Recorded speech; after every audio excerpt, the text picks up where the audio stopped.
సంగారెడ్డి జిల్లా కొండాపూర్ మండలం తొగర్పల్లి గ్రామంలో చెరువు పొంగి పొర్లుతోంది. దీంతో ఊరికి అవతలి వైపు నివాసం ఉంటున్న దాదాపు 45 మంది వరద నీటిలో చిక్కుకున్నారు. 2 రోజులుగా అక్కడ వైద్యుత్ సేవలు పూర్తిగా నిలిచిపోయాయి. వరద ఉధృతి పెరుగుతుండడంతో అక్కడి ప్రజల్లో ఆందోళన ఎక్కువవుతోంది. తమను కాపాడాలంటూ వాళ్ళు ఆర్తనాదాలు చేస్తున్నారు. దీనిపై మిగిలిన గ్రామస్తులు అధికారులకు సమాచారం అందించారు. నాటు పడవల సాయంతో వరదల్లో చిక్కుకున్న వారిని యువతల వైపుకు తీసుకొస్తున్నారు మత్స్యకారులు. అక్కడి నుంచి పూర్తి వివరాలు మా ప్రతినిధి శ్రీనివాస్ అందిస్తారు.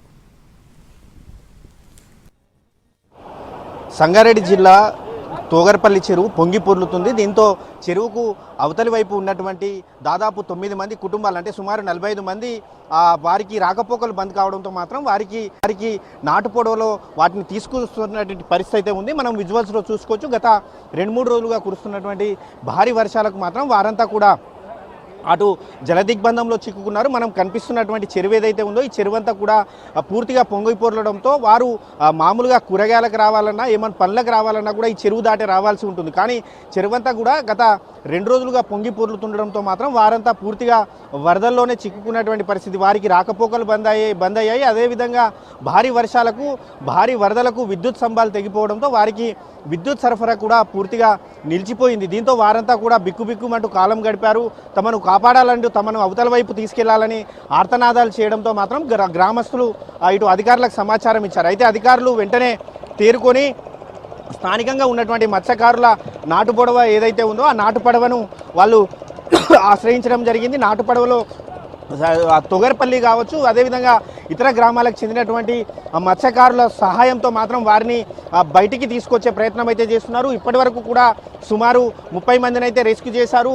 మరికొంతమంది కూడా అవతల వైపు ఉన్నారు. వారిని కూడా మరోసారి వెళ్ళి తీసుకొచ్చే ప్రయత్నం అయితే చేస్తున్నారు. మనం విజువల్స్లో చూసుకోవచ్చు. వారంతా కూడా కట్టుబట్టలతో అవతల వైపు వస్తున్నటువంటి పరిస్థితి అయితే మనకు ఇక్కడ వారి దగ్గరికి వెళ్ళే ప్రయత్నం కూడా చేద్దాం. వారంతా కూడా ఇప్పుడిప్పుడే వాళ్ళు వాగు దాటుతున్నటువంటి పరిస్థితి అయితే మనకు కనిపిస్తూ ఉంది. విజువల్స్లో చూసుకోవచ్చు. మనం వారందరినీ కూడా చంటి పిల్లలతో వారంతా కూడా కట్టుబట్టలతో వారంతా కూడా బయటికి వస్తున్నటువంటి పరిస్థితి అయితే మనకు కనిపిస్తూ ఉంది. విజువల్స్లో చూసుకోవచ్చు. సుమారు ఈసారి పడవలో 20 మంది వరకు కూడా వారంతా కూడా బయటికి వచ్చారు. వారందరికీ కూడా స్థానిక రెవెన్యూ సిబ్బంది కావచ్చు, పోలీస్ సిబ్బంది కావచ్చు, వారిని రెస్క్యూ చేసి వారిని సురక్షిత ప్రాంతాలకు తీసుకెళ్తున్నటువంటి పరిస్థితి అయితే మనకి ఇక్కడ కనిపిస్తూ ఉంది. మనం స్థానికంగా ఇక్కడ ఎస్ఐ ఉన్నారు, ఒకసారి వారితో మాట్లాడే ప్రయత్నం కూడా చేద్దాం. స్థానికులు ఉన్నారు. అమ్మ, ఎన్ని రోజులైంది అసలు మీకు రోడ్ లేక?